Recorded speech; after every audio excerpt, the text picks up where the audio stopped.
ሰላም ጤና ይስጥልኝ። የዕለቱን ዋና ዋና ዜናዎች ይዘን ቀርበናል። በቅድሚያ ማርስቶቹን የኢትዮጵያ የተሟላ የማክሮ ኢኮኖሚ ማሻሻያ ፕሮግራም ጠንካራና ተወዳዳሪ የኢኮኖሚ መሰረት መጣሉን የፌዴሪ መንግስት ኮሚኒኬሽን አገልግሎት ገለጸ። የፖሊስ ተቋማት ተልዕኳቸውን በብቃት መወጣት እንዲችሉ አስፈላጊውን ግብዓትና መሰረተ ልማት የማሟላት ተግባር ተጠናክሮ እንደሚቀጥል የአዲስ አበባ ከተማ ከንቲባ አዳነች አቤቤ ገለጹ። የኢትዮጵያ አገር በቀል የኢኮኖሚ ማሻሻያ ለህንድ ባለሀብቶች ምቹ የኢንቨስትመንት ምህዳር መፍጠሩን በኢትዮጵያ የህንድ አምባሳደር አኒል ኩማር ራይ ገለጹ። የትህነግ ቡድን የመልሶ ማቋቋም ስራን በማደናቀፍ ተፈናቃዮችን የሴራ ፖለቲካው መጠቀሚያ እያደረገ መሆኑን የስምረት ለዲሞክራሲ ፓርቲ ገለጸ። የዕለቱ ዜናዎቻችን ናቸው። ዜናዎቹን በዝርዝር እንመለከታለን። ከዜናዎቹ ጋር ሀብታሙ አክሊሉ ነኝ። አብራችሁን ቆዩ። የኢትዮጵያ የተሟላ የማክሮ ኢኮኖሚ ማሻሻያ ፕሮግራም በተለያዩ ዘርፎች ተጨባጭ እና ዘላቂ የእድገት ውጤቶችን በማስመዝገብ ለጠንካራና ተወዳዳሪ ኢኮኖሚ መሰረት መጣሉን የፌዴሪ መንግስት ኮሚኒኬሽን አገልግሎት ገለጸ። የኢትዮጵያ የተሟላ የማክሮ ኢኮኖሚ ማሻሻያ ፕሮግራም በተለያዩ ዘርፎች ተጨባጭና ዘላቂ የእድገት ውጤቶችን በማስመዝገብ ለጠንካራና ተወዳዳሪ ኢኮኖሚ መሰረት ጥለዋል። የመንግስት ቁርጠኝነት በታየበት በዚህ የኢኮኖሚ ማሻሻያ ፕሮግራም ለዓመታት በኢኮኖሚው ላይ ተጋርጠው የነበሩ መዋቅራዊ ችግሮች ደረጃ በደረጃ እንዲቀንሱና ውስጣዊ አቅም ያለው ከዓለም ጋር የተሳሰረና በገበያ ተወዳዳሪ የሆነ ጠንካራ ኢኮኖሚ እንዲገነባ አስቻይ አውድ መፍጠር ተችሏል።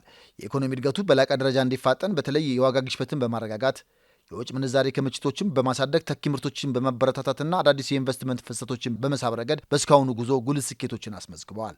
ከዚህ ጎን ለጎን መንግስት በተከታታይ የወሰዳቸው ቁርጠኛ የማሻሻያ ውሳኔዎች ለተገኘው ስኬት መሰረቶች ናቸውም ብለዋል። መንግስት የኢኮኖሚ ስብራቱ እንዲጠገንና መልሶ እንዲያንሰራራ ከወሰዳቸው ቁልፍ እርምጃዎችና ካከናወናቸው አንኳር ስራዎች መካከል የውጭ ምንዛሬ ተመን በገበያ እንዲመራና የኢትዮጵያ ገንዘብ ትክክለኛውን ዋጋ እንዲያገኝ መደረጉ ነው። በዚህም ቀደም ሲል በህገወጥ መንገድ ይዘዋወር የነበረው የውጭ ምንዛሬ ወደ ባንክ ህጋዊ ስርዓት እንዲገባ በማድረግ በዶላር እጥረት ሊዘጉ ከጫፍ የደረሱ የኢንቨስትመንት ተቋማት ወደ ስራ እንዲመለሱና ኢኮኖሚው ከገጠመው ከባድ ስብራት መልሶ እንዲያገግም ያስቻለ ውጤታማ ስራ ማከናወን ተችሏል።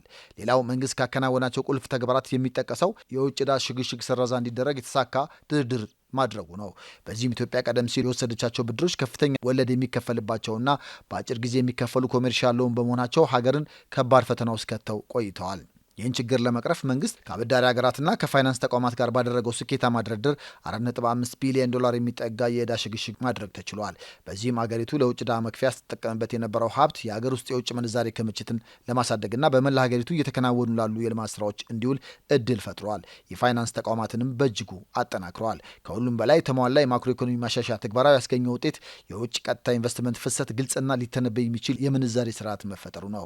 በዚህ የውጭ ባለሀብቶች በሀገራችን ላይ ያላቸውን እምነት እንዲጎለብት ወደ ሀገር ውስጥ የሚገባው ካፒታል እንዲጨምርና እንደ ሀገር ሁለንተና የኢኮኖሚ መነቃቃት እንዲፈጠርም አድርገዋል። በጥቅሉ የተደረገው የኢኮኖሚ ማሻሻያ ሀገርን ከውድቀት በመታደግ የውጭ ምንዛሬ ክምችትን በማሳደግና የኢትዮጵያን ኢኮኖሚ ጥንካሬ በማጎልበት ከዓለም ንግድ ማህበረሰብ ጋር ያላትን ግንኙነት ወደ ላቀ ምዕራፍ እንዲሸጋገር አድርገዋል። የተገኙ ስኬቶች ዘላቂ እንዲሆኑ የውጭ ንግድን ኤክስፖርት ማሳደግ፣ ተኪ ምርቶችንና ምርታማነትን መጨመር የመንግስት ዋና ትኩረት ሆነው ይቀጥላሉ ብለዋል።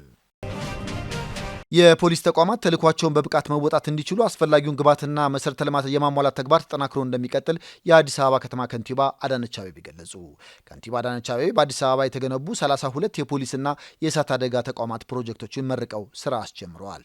እነዚህ ፕሮጀክቶች የከተማዋን ሰላምና ጸጥታ ይበልጥ ለማጠናከር በአዲስ አበባ ከተማ አስተዳደር የተገነቡ የክፍለ ከተማ ፖሊስ መምሪያዎች፣ የማህበረሰብ አቀፍ ፖሊስ ማዕከላት፣ ፖሊስ ጣቢያዎች፣ የፖሊስ ካምፖችና የአዲስ አበባ ከተማ አስተዳደር የእሳትና አደጋ ስጋት አመራር ኮሚሽን ቅርንጫፍ ጽሕፈት ቤቶች ናቸው። የአዲስ አበባ ከተማ ከንቲባ አዳነች አቤቤ በዚሁ ጊዜ እንደተናገሩት አስተዳደሩ የከተማዋ ሰላምና ደህንነትን ለማረጋገጥ የተለያዩ ተግባራት እያከናወነ ነው።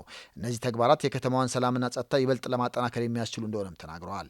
በዛሬው ዕለት ለአገልግሎት ክፍት የሆኑት ፕሮጀክቶች ፖሊስ ከህዝቡ ጋር በቅርበት በመሆን ወንጀልን አስቀድሞ ለመከላከልና አደጋን ለመቀነስና ለመቆጣጠር የሚያስችል እንደሆነም ገልጸዋል። እንዲሁም የፖሊስን አገልግሎት ተደራሽነት ከማሳደግ ባለፈ የጸጥታ አካላት በሙሉ አቅማቸው እንዲሰሩ ለማስቻል የተከናወኑ መሆናቸውንም ከንቲባዋ ገልጸዋል። አዲስ አበባ እንደ አህጉራዊና ዓለም አቀፋዊ መዲናነቷ ለነዋሪዎቿና ለጎብኚዎቿ ምቹ የማድረግ ተግባር መሆኑንም ጠቅሰዋል። ሰላም ለሁሉም ነገር መሰረት ነው ያሉት ከንቲባዋ በዚህም የጸጥታ መዋቅርን በቴክኖሎጂና በሰው ኃይል የማዘመን ተግባር ተጠናክሮ እንደሚቀጥልም አረጋግጠዋል። የኢትዮጵያ ሀገር በቀል የኢኮኖሚ ማሻሻያ ለህንድ ባለሀብቶች ምቹ የኢንቨስትመንት ምህዳር መፍጠሩን በኢትዮጵያ የህንድ አምባሳደር አኒል ኩማር ራይ ገለጹ።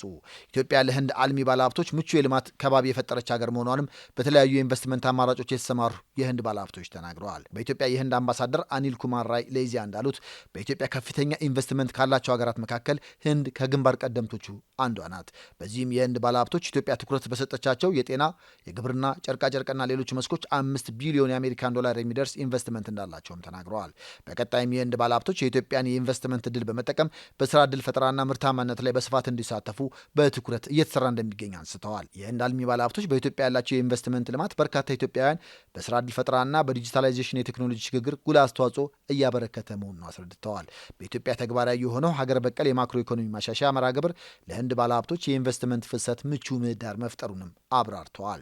በኢትዮጵያ በኢንቨስትመንት ከተሰማሩ የህንድ አልሚዎች መካከል የሞሃን ግሩፕ ድርጅቶች ስራ አስኪያጅ ሀርሻ ኮታሪ የኢትዮ ህንድ የዳበረ ግንኙነት የኢንቨስትመንት አድማሳችንን ለማስፋት እድል ፈጥሮናል ብለዋል። የኢትዮጵያና ህንድ ታሪካዊ ወዳጅነት ወደ ስትራቴጂክ አጋርነት መሸጋገሩም የህንድ ባለሀብቶች በኢትዮጵያ የሚኖራቸውን ዘርፈ ብዙ ኢንቨስትመንት ለማሳደግ ወሳኝ እድል እንደሚፈጥርም ገልጸዋል። የካዲላ ፋርማሲውቲካል ኢትዮጵያ ምክትል ስራ አስኪያጅ ሬጂ ጆን የህንድ ጠቅላይ ሚኒስትር ናሬንድራ ሞዲ የኢትዮጵያ ጉብኝት የሀገራቱን ስትራቴጂክ አጋርነት ለማጎልበት ጉልህ አስተዋጽኦ አለው ብለዋል።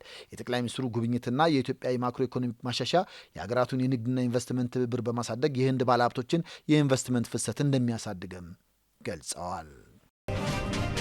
የትህነግ ቡድን የመልሶ ማቋቋም ስራን በማደናቀፍ ተፈናቃዮቹን የሴራ ፖለቲካውን መጠቀሚያ እያደረገ መሆኑን የስምረት ለዲሞክራሲ ፓርቲ ገለጸ።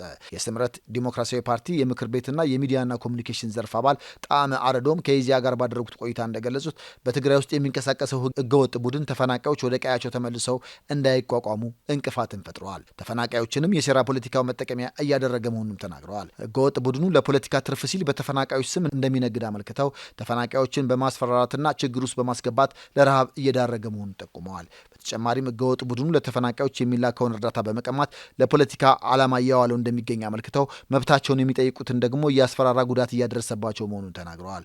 በአሁኑ ወቅት በትግራይ ክልል በተለይም በመጠለያ ጣቢያዎች እየደረሰ ያለው አስከፊ ችግር ህገወጥ ቡድኑ በሴራ የፈጠረው መሆኑን አብራርተዋል። ይህ ህገወጥ ቡድን የተፈናቃዮቹ ችግር ሞትና ስቃይ እንዲቀጥል እያደረገ ነው ያሉት አቶ ጣዕመ በተለይም ወደ ክልሉ የሚገባው ሰብአዊ እርዳታና ቁሳቁስ ለተረጂዎች በቀጥታ መድረሱን በተለያየ አካላት ማረጋገጥ እንደሚገባም አመልክተዋል።